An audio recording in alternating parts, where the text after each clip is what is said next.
Pack ratio से भी एक अच्छा रेशियो है which we call PEGY ratio, PEGY ratio. इसमें न्यूमरेटर में पीई रेशियो लिया जाता है, नीचे में डिनोमिनेटर में ग्रोथ प्लस डिविडेंड यील्ड लिया जाता है। अब इसकी प्रॉब्लम क्या है ना बच्चों, या इसकी बात क्या है मैं आपको बताता हूं कि कई सारी कंपनियां होती हैं जिनमें ग्रोथ तो कम है but dividend yield is very high. तो बहुत सारे लोग डिविडेंड यील्ड को देख करके भी स्टॉक खरीदते हैं, which is not a bad choice.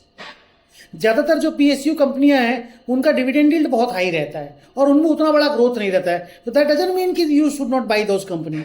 Dividend yield is a decent, अगर मान लो 4-5-6% का डिविडेंड यील्ड आता है तो कोई बुराई नहीं है, एफडी के बराबर बराबर ऑलमोस्ट रेट पे आपको कमाई हो जा रही है।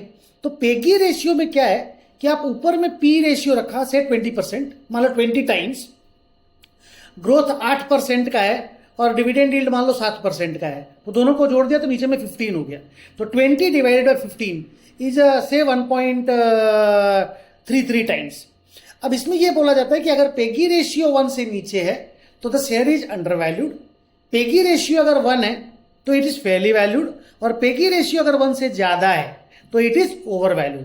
तो मैं बोलूंगा instead of using PE ratio it is better to use PEGY PEGY ratio, because इसमें कम से कम डिविडेंड यील्ड का भी बात हो रहा है, और इसका जब बात होने लग जाएगा तो आप नॉन पीएसयू और पीएसयू कंपनीज दोनों को डिसेंटली एनालाइज कर पाओगे।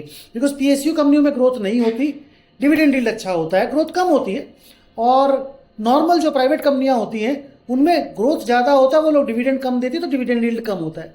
तो फिर कैसे दोनों में मैच हो? Peggy ratio is the better indicator to use or to find whether the share is overvalued or undervalued. Bye bye.